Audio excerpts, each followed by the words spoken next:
Começa agora.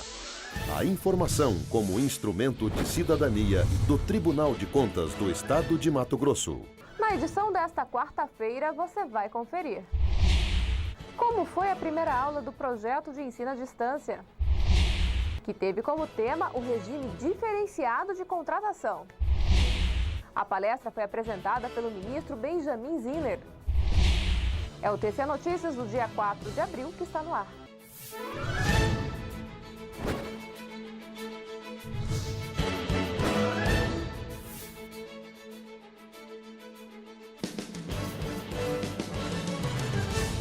Olá, tudo bem?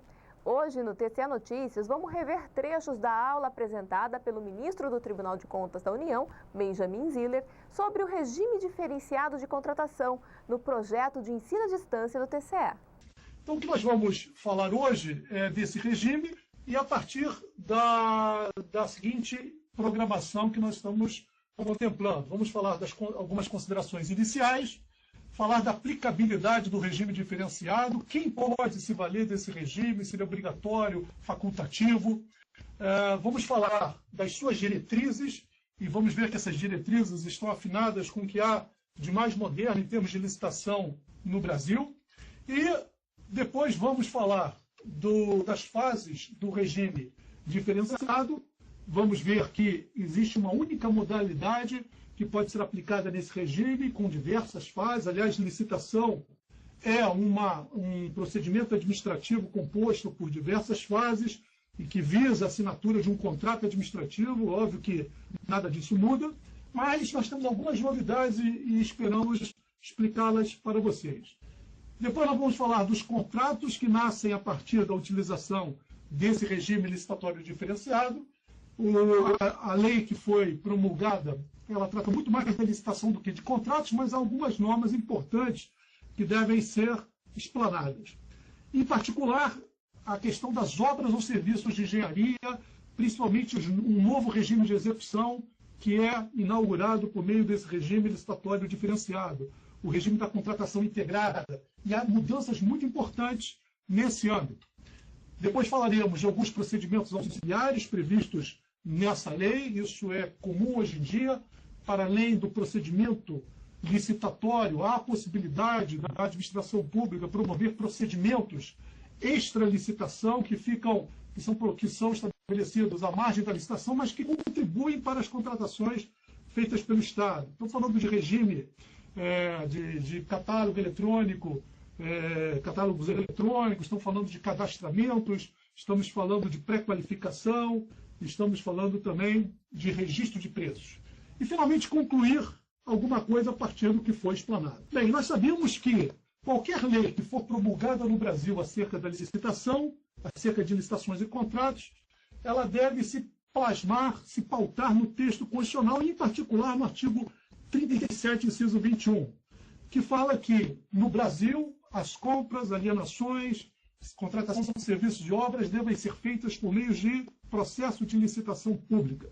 Excepcionalmente, nos casos previstos em lei, é possível deixar de se realizar a licitação. Entretanto, a regra é a licitação como uma grande homenagem à ideia de impessoalidade, isonomia, que é assegurada a todos os concorrentes. Isso significa que licitar significa promover um certame com iguais oportunidades a todos para se obter a proposta mais vantajosa a partir desse procedimento.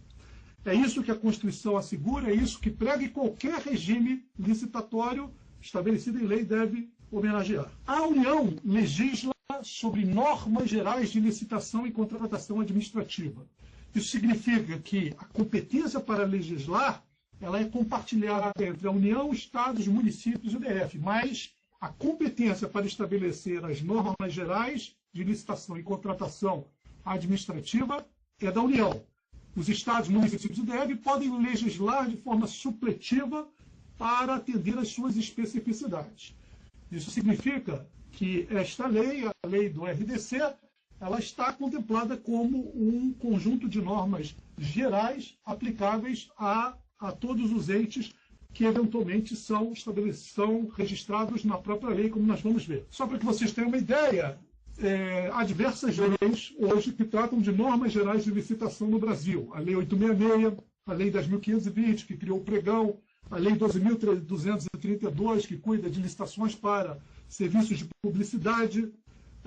Temos a Lei Complementar 123, que fala em determinados artigos sobre regras de licitação aplicáveis às micro e pequenas empresas.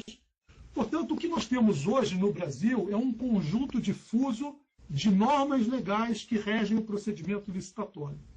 Essa é uma percepção generalizada que temos hoje a necessidade de uma condensação, de uma consolidação ou de uma codificação das normas de licitação. Enquanto esse código licitatório não vem, nós temos que trabalhar com esse conjunto difuso de leis.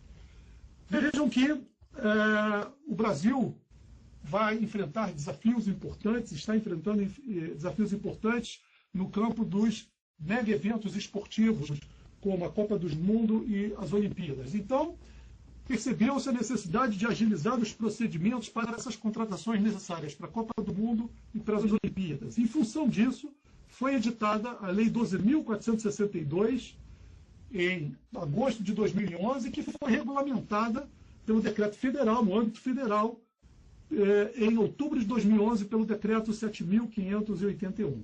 Então, pelo seu caráter inovador, eu acho que é importante nós tangenciarmos a questão do RDC, mesmo porque, como disse muito bem o presidente do TCE de Mato Grosso, eventualmente o RDC pode ser um balão de ensaio, um modelo que sirva para iniciar as discussões acerca de uma codificação das licitações realizadas no Brasil. E também para avaliar qual o impacto que esse regime trará nas contratações para as Olimpíadas em 2016 e para a Copa do Mundo em 2014. Em primeiro lugar, esse regime pode ser aplicado às seguintes hipóteses: para a contratação vinculadas a serviços, obras e bens vinculados à realização dos Jogos Olímpicos e Paraolímpicos, e que estão constantes da carteira de projetos olímpicas a ser definida pela Autoridade Pública Olímpica, que é um consórcio público criado sob a forma de autarquia em regime especial. Esse regime diferenciado também pode ser utilizado para as contratações necessárias à realização da Copa das Confederações, da Copa do Mundo, e restringindo-se, no caso de obras públicas, aquelas obras que estejam incluídas na matriz de responsabilidades celebrada entre a União, Estados, DF e municípios.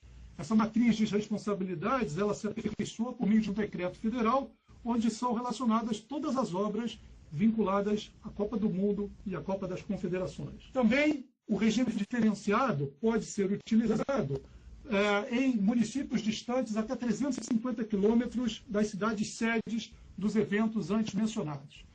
Isso significa que os municípios que estão dentro desse círculo de 350 quilômetros podem realizar obras de infraestrutura e de contratação de serviços para aeroportos. Na verdade, nós temos, para além das cidades sedes, cidades que servirão para o treinamento das equipes da Copa do Mundo e, portanto, esses municípios podem se beneficiar também do RDC para as contratações que desejarem fazer. Bem, quem é que pode se valer desse RDC? A União.